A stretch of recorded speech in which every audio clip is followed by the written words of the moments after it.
हे घे. आणखी सांग. बस. अरे हे काय भाऊ, इतकं कमी रासायनिक खत? शेती सोडली आहेस का? शेती नाही, नादानपणा सोडतोय. मातीचं परीक्षण केलंय.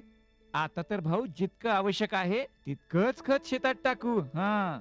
शेतकऱ्यांनो, आजच आपल्या जिल्ह्याजवळच्या भूमी परीक्षण प्रयोगशाळेत मातीचं परीक्षण अवश्य करवा आणि मातीची पोषक तत्व, आर्द्रता व रोपांचा विकास बघता केवळ आवश्यकतेनुसारच पोषक तत्व घाला. आणि हो, मातीतलं गंधक, जस्त, बोरॉन सारख्या पोषक तत्वांविषयीही जाणून घ्या. खत आणि जैविक खताच्या योग्य उपयोगानं भूमीचा सकसपणा टिकवून ठेवा, उत्पादकता वाढवा, खर्च कमी करा आणि बहुमोल परकी चलन वाचवण्यातही सहकार्य करा. आणि हो, मंद गतीनं नायट्रोजन उपलब्ध करून देणारी खतं जसं कडुलिंबयुक्त युरियाला प्राधान्य द्या आणि युरियाचा पानांवर शिडकाव करा. अरे वा, तू तर खरोखरी समजूतदार झालास रे. आणखी माहितीसाठी संपर्क करा जिल्हा कृषी अधिकारी किंवा शेतकरी कॉल सेंटर. बायका वसूल करतेस बाबा, करतेस बाबा. तुकाराम, हे तुकाराम. हे शाळेला गेल्या ती. शाळेला गेला? अरे बा नाही सांगायचं तर पटेलाशे बॉल बायडे. वहिलाला म्या शाळेलाच गेलतो, म्हणजे फॉर्म स्कूलला, जिथं शेतकऱ्यांना पिकांचा उपज वाढवायच्या सर्व गोष्टी शिकवल्या जातात. जसं मातीच्या पोतानुसार कोणती खतं योग्य आहेत, कोणती बियाणं आणि गरजेनुसार कोणती कीटकनाशकं उत्तम आहेत. खर्च बेताचा, लाभ मोलाचा. हे धर लाला, तुझं कर्ज फिटलंय.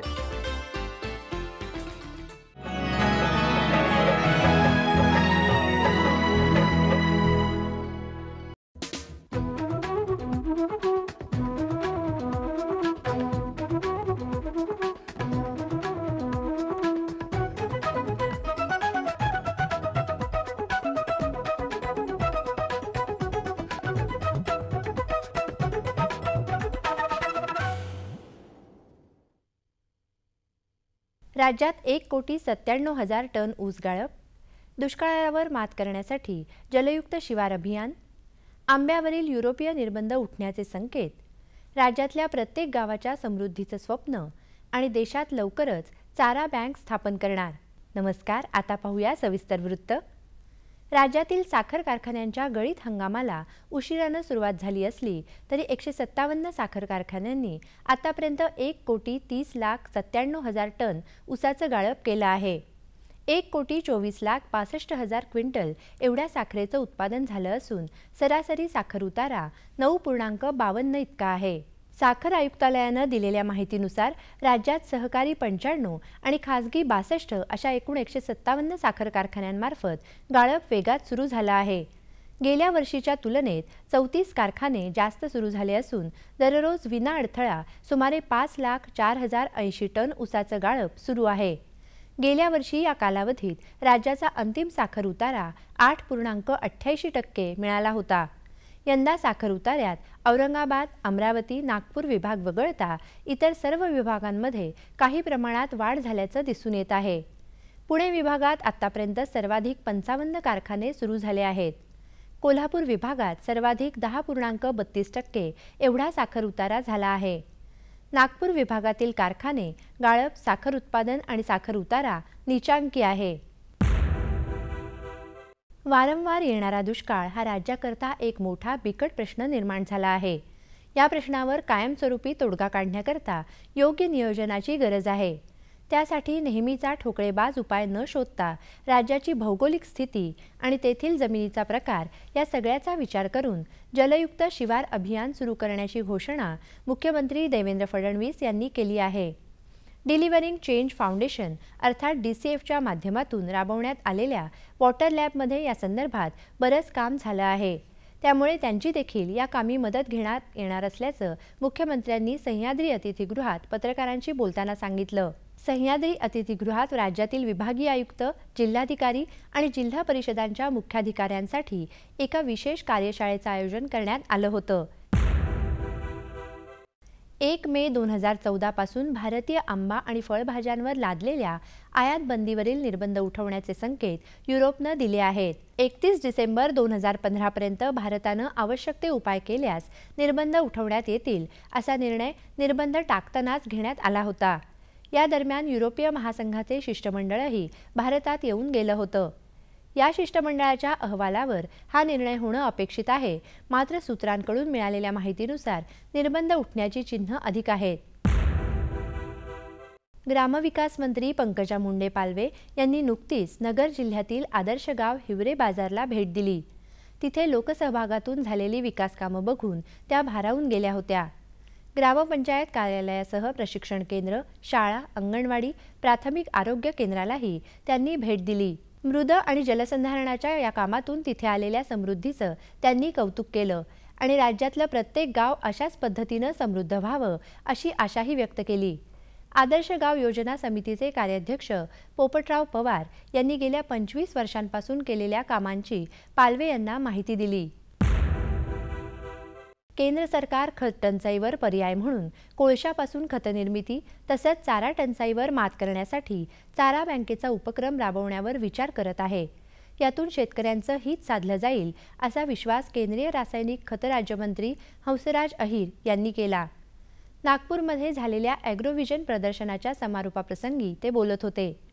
यावेळी ॲग्रोव्हिजनचे प्रवर्तक तसंच केंद्रीय मंत्री नितीन गडकरी, पणन आणि वस्त्रोद्योग मंत्री चंद्रकांत पाटील, ऊर्जा मंत्री चंद्रशेखर बावनकुळे आदी उपस्थित होते. कृषीविषयक सल्ला. कमाल तापमान कमी होणार आहे तर किमान तापमान 12 अंश सेल्सिअसच्या दरम्यान राहण्याची शक्यता आहे. यामुळे विविध भाजीपाला पिकं आणि वेलभाज्यास उदाहरणार्थ काकडी, दोडका, भोपळा, मिरची, गवार आदी पिकांवर भुरी रोगाचा प्रादुर्भाव होऊ शकतो. या बुरशीजन्य रोगाच्या नियंत्रणासाठी पाण्यात मिसळणारे गंधक 80% 20 ग्रॅम प्रति 10 लिटर पाण्यातून फवारावं. पण काकडीवर्गीय पिकांना गंधक वापरू नये. त्याऐवजी पॅराथिन 5 मिली प्रति 10 लिटर पाण्यातून फवारावं.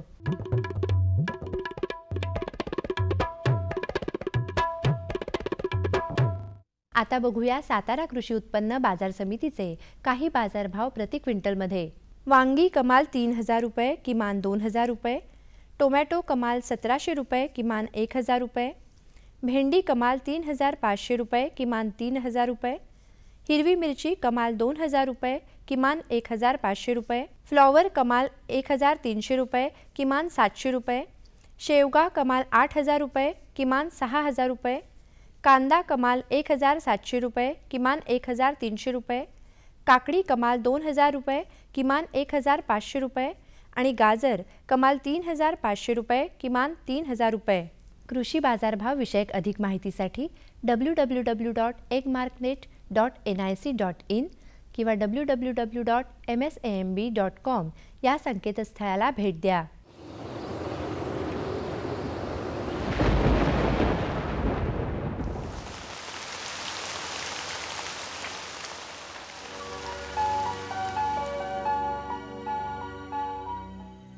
कोकण आणि मध्य महाराष्ट्रात तुरळक ठिकाणी पाऊस पडण्याची शक्यता आहे.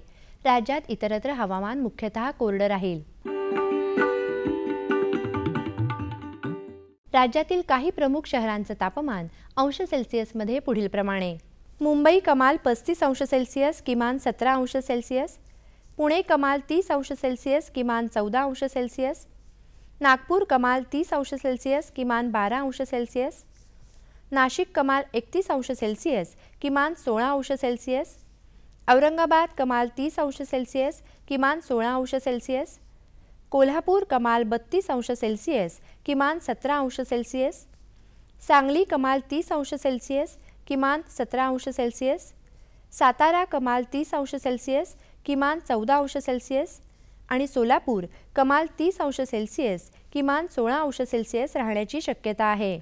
हवामान विषयक अधिक माहितीसाठी भारतीय हवामान विभागाच्या www.imd.gov.in या संकेतस्थळाला भेट द्या. या होत्या आजच्या कृषी वार्ता. पुन्हा भेटूया पुढील भागात. तोपर्यंत नमस्कार.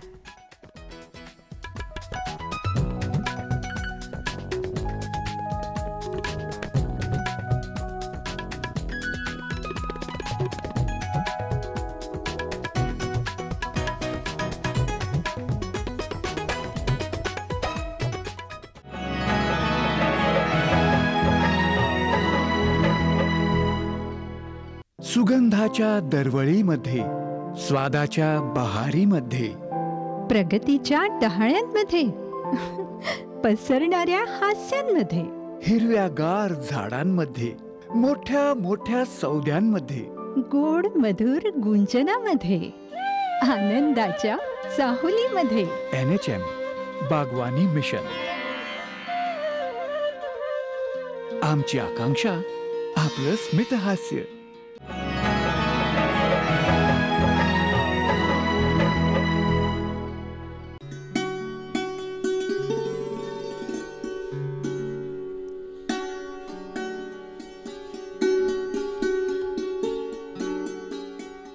नाजूक सुंदर रंगीबेरंगी फुलं म्हणजे निसर्गाचा अद्भुत आविष्कार. मग ही फुलं कोणतीही असोत, पाहता क्षणीच आपल्याला ती मोहवून टाकतात. अशी ही मोहवणारी फुलंच आता उपजीविकेचं साधन बनली आहेत. कारण वर्षभर या फुलांना जगभरातून मोठ्या प्रमाणावर मागणी असते. ही मागणी पुरवण्यासाठी पॉलीहाऊसमधली फुलशेती फायद्याची ठरत आहे. पॉलीहाऊस फुलशेतीत अग्रेसर असा हा पुणे जिल्ह्यातला मावळ तालुका. त्यातल्या आंबळे गावातल्या शेटेवाडीत 2 एकर परिसरात असलेली यशवंत दत्तोबा शेटे यांची पिवळा, लाल, गुलाबी या रंगांच्या गुलाबांची शेती. जमीन मशागत म्हणजे पहिला ट्रॅक्टर घातला. ट्रॅक्टरनंतर ते लोटर घालून सगळं सपाट केलं आणि नंतर मग भिजवलं. भिजवून शेणखत माती टाकून बेड तयार केले. बेडनंतर मग रोपं आणून रोपं लावली. मग तिथून पुढं मग झालं. मग याचं चालू झालं. मग रोजचं सकाळी आलं का पहिलं सगळे हार्वेस्टिंग करून घ्यायची. पाण्याच्या पद्धतीने पाणी सकाळचं तासभर चालतं. त्याच्यानंतर औषधं खतं ड्रिप मधूनच जातात. अशा पद्धतीने चालतं. आम्ही घरातलीच 5-6 माणसं याच्यामध्ये असतो. जास्त एक 15-1 लाख रुपये खर्च आला. रोपं, शेणखत, माती सगळं धरून 15-1 लाखाचा खर्च आला. फुलं जवळजवळ महिन्याला 1 लाखभर फुलं निघतात. त्याच्यामधून ते 3 रुपये म्हणजे ॲव्हरेजप्रमाणे फुलं जातात. साधारण आम्हाला 3 लाख रुपये महिन्याला म्हणजे उत्पन्न होतं या 2 एकरमधून. त्याच्यामधून 2 लाख रुपये खर्च जातो. लाखभर रुपये शिल्लक राहतात दोन्ही याच्यामध्ये आम्हाला.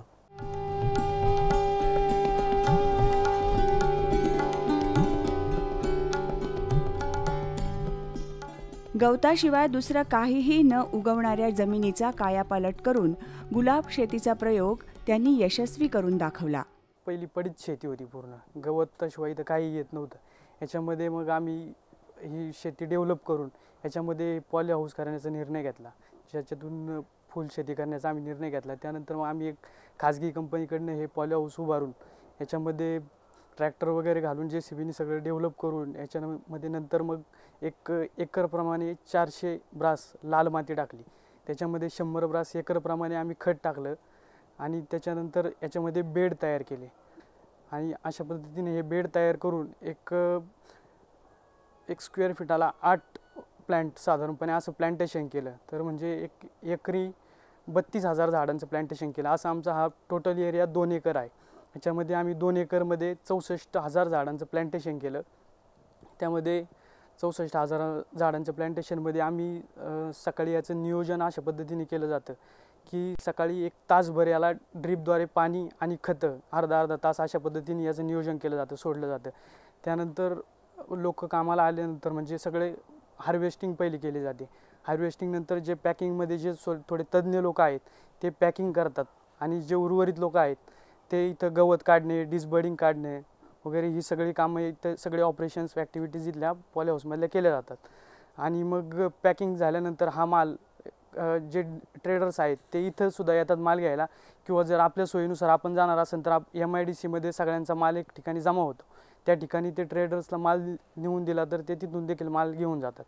तर साधारणपणे प्रोडक्शनमध्ये याच्यामध्ये 2 एकरमध्ये आम्हाला 1 लाख फुलं साधारणपणे ॲव्हरेज पकडला तर महिन्याला मिळतात.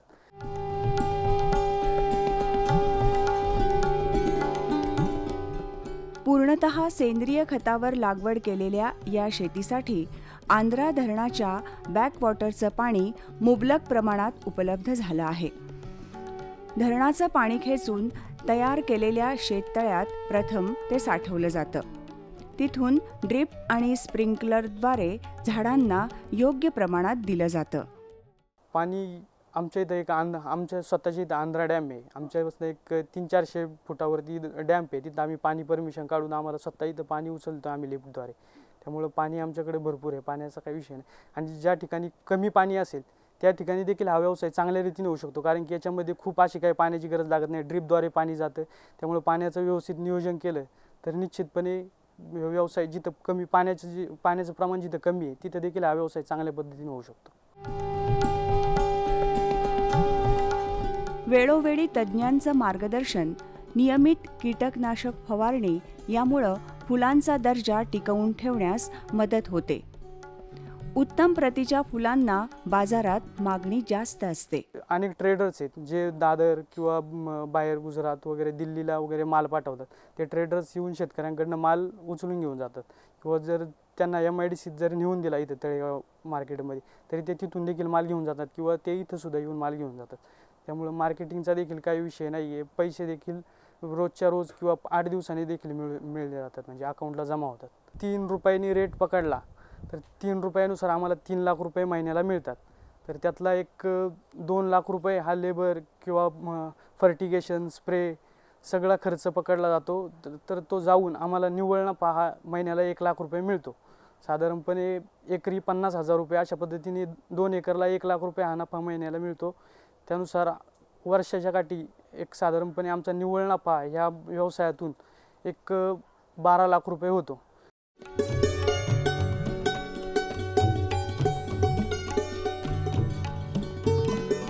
सकाळी लवकर गुलाब फूल तोडणी झाल्यानंतर त्याची जास्तीची पानं आणि काटे काढून टाकले जातात. तसंच 30 सेंटीमीटर्स, 45 सेंटीमीटर्स आणि 60 सेंटीमीटर्स अशा लांबीच्या देठानुसार त्या फुलांची प्रतवारी केली जाते. त्यानंतर ती फुलं व्यवस्थित एकाजवळ एक ठेवून त्यांना विशिष्ट अशा कागदात गुंडाळून त्यांचं पॅकिंग केलं जातं. पॅकिंग झालेली फुलं एका बादलीत उभी ठेवली जातात. यशवंत दत्तोबा शेटे यांच्या घरातली सर्व माणसं या फुलशेतीत आपापल्या कुवतीप्रमाणे हातभार लावतात. गावातील अन्य काही मंडळींना या फुलशेतीतून रोजगार मिळाला आहे. आम्ही मुळात शेतकरी असल्यामुळे इथं स्वतः आम्ही सगळे घरातले कष्ट करतो. त्याचबरोबर काही गावातली 4 लोक आहेत त्यांना देखील या ठिकाणी रोजगार उपलब्ध होतो. ते देखील इथं येऊन काम करतात आमच्याबरोबर, त्यामुळे त्यांनाही रोजगार उपलब्ध होतो. आमच्या घरातली लोक असल्यामुळे आम्ही देखील इथं काम करतो सगळे. आणि एक शेतकऱ्याचा एक माइंड चेंज व्हावा, की शेतकरी नुसता शेतकऱ्याच्या पद्धतीने विचार करत राहिला तर त्याचा कधीच उत्कर्ष होणार नाही.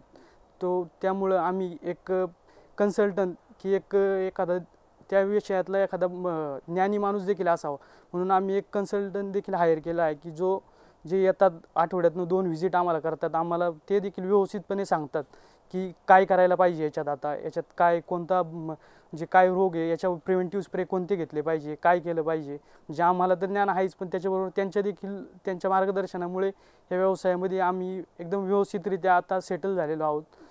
सगळं आमचं प्रोडक्शन देखील व्यवस्थित आहे, आमचं नफा देखील व्यवस्थित मिळतो आहे आम्हाला. मुळात हा फुलशेतीचा प्रयोग मावळ तालुक्यात रुजवला शिवाजी भेगडे यांनी. आमच्या मावळ भागामध्ये फ्लोरिकल्चर इंडस्ट्री ही खूप मोठ्या प्रमाणावरती चालू आहे. त्याचप्रमाणे ही फ्लोरिकल्चर इंडस्ट्री सुरुवातीला आली ती कॉर्पोरेट सेक्टरमध्ये आली. 1992 ते 94च्या दरम्यान ही फुल व्यवसाय हा मावळ तालुक्यामध्ये सुरू झाला. पण ते करत असताना कुठलाही शेतकरी या क्षेत्रामध्ये येत नव्हता. मी स्वतः माझ्या शेतामध्ये 1998-99मध्ये स्वतःचं 1 एकर पॉली हाऊस उभं करून ह्या क्षेत्रामध्ये उतरलो. ते करत असताना असं निदर्शनात आलं की आपला हा भौगोलिक परिसर, ह्या भागातलं वातावरण आणि ह्या भागातलं असलं ह्या व्यवसायासाठी पोषक वातावरण, ह्या सगळ्या गोष्टीचा जर विचार केला तर आपल्या भागातले छोटे मोठे शेतकरी आहेत, ह्या शेतकऱ्यांना जर आपण प्रोत्साहन दिलं, सहकार्य केलं, मदत केली तर त्यांना हा व्यवसाय चांगल्या पद्धतीने चालू करता येईल. आणि आमच्या भागातले जे शेतकरी आहेत त्यांनाही त्यांचं आर्थिक उत्पन्न हे शेतीचे ह्या व्यवसायाच्या माध्यमातून किंवा ह्या हायटेक शेतीच्या माध्यमातून त्यांना उपलब्ध होऊ शकेल. त्या दृष्टीने आम्ही एक 2002-03च्या दरम्यान पुणे जिल्हा फूल उत्पादक संघाची स्थापना केली. मी तेव्हापासून त्या संघटनेचा अध्यक्ष आहे. ग्रामीण भागात अनेक अशी शिकलेली तरुण मुलं आहेत ज्यांना शेतीचा ओढ, दिवसेंदिवस शेतीची ओढ ह्या तरुण मुलांकडनं कमी होते किंवा त्यांच्या त्या शेतीकडे पाहण्याचा दृष्टिकोन बदलतोय. मावळमध्ये खूप मोठ्या प्रमाणावरती जमिनीला किमती आल्यात, त्यामुळे जमीन विकून आपला आयुष करण्यापेक्षा ह्या जमिनीवरती जर आपण उत्पन्न केलं, चांगला व्यवसाय केला, शेती फूल पॉलीहाऊससारखा फूल उत्पादनासारखा जर व्यवसाय केला तर चांगल्या प्रकारे आर्थिक सक्षमता आपल्या कुटुंबासाठी, आपल्या परिसरासाठी होऊ शकते. ह्या दृष्टीने विचार करून ही संघटना स्थापन केली आणि असेच अनेक शेतकरी मावळ भागातले, प्रत्येक मावळ भागातले आमचे अनेक शेतकरी मिळून ह्या क्षेत्रामध्ये आलेत.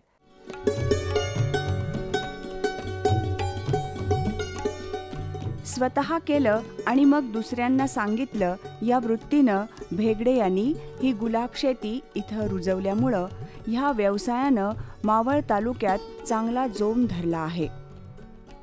नोकरीसाठी शहराकडं मोठ्या संख्येनं जाणारा तरुण वर्ग तिकडे न जाता ही शेती करण्यास उद्युक्त झाला आहे. संपूर्ण देशामध्ये सर्वात मोठं फ्लोरिकल्चरचं क्षेत्र कुठं असेल तर मावळ तालुक्यामध्ये आहे. ह्या मावळ तालुक्यामधून व्हॅलेंटाईनसाठी जवळजवळ 1 कोटीच्या आसपास फुलं ही निर्यात होतात. त्याचप्रमाणे इथं हॉर्टिकल्चर ट्रेनिंग सेंटर आहे, तिथेही सगळ्या शेतकऱ्यांना छोट्या मोठ्या प्रमाणावरचं ट्रेनिंग दिलं जातं आणि त्यामुळे संपूर्ण देशातल्या सुद्धा आंतरराष्ट्रीय लोकंसुद्धा इथे येऊन शेतीचं ह्या व्यवसायाचं शिक्षण घेतात, प्रशिक्षण घेतात, चांगल्या प्रकारचे मार्गदर्शन घेतात.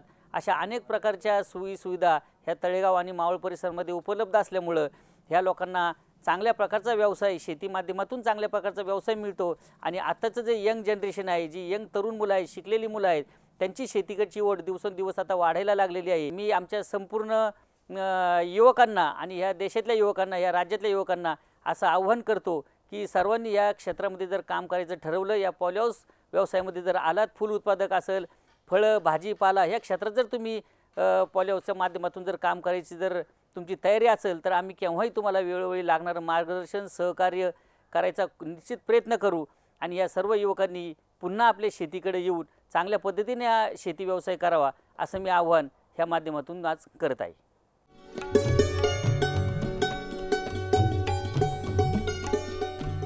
फूल शेतीचं आणखी एक वैशिष्ट्य म्हणजे यामध्ये पॉलीहाऊसमध्ये फुलझाडांची लागवड होत असल्यामुळे थंडी, वारा, ऊन, पाऊस या कोणत्याच हवामानातील बदलाचा या शेतीवर परिणाम होत नाही. वर्षभर चालणारा आणि नियमित तसंच कधी कधी वाढणारं उत्पन्न देणारा संरक्षित असा हा व्यवसाय आहे. त्यामुळंच शेटे कुटुंबियांनी गवताशिवाय काहीही न उगवणाऱ्या माळ रानावर गुलाब शेतीचा प्रयोग करून फूल शेतीतून आपलं आयुष्य यशस्वीपणे फुलवलं. त्यांच्याप्रमाणेच मावळ तालुक्यात इतरही शेतकऱ्यांनी आता हा प्रयोग करण्यास सुरुवात केली आहे. त्यामुळं भारतातील महाराष्ट्राच्या नकाशात विद्येचं माहेरघर पुणे जिल्ह्याच्या मावळ तालुक्यात गुलाब फुलांचं नंदनवन नक्की साकारेल असा विश्वास वाटतो.